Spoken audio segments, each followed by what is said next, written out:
hola. So, it's wicked rainy out. It's been wicked rainy for the past 2 days. It's crazy.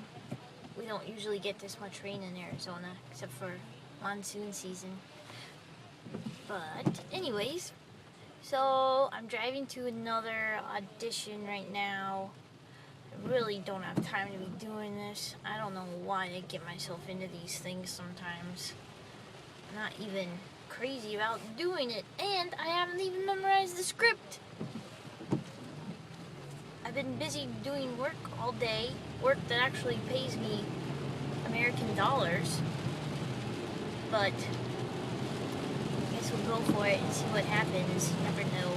But I'm trying to hurry up and memorize the script while I'm driving, which is always a safe thing to do when it's this rainy out.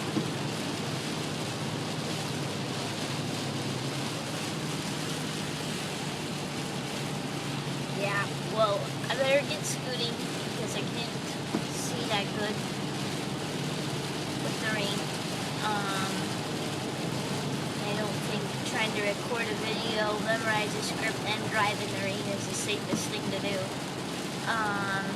Okay, well, I'll report back later.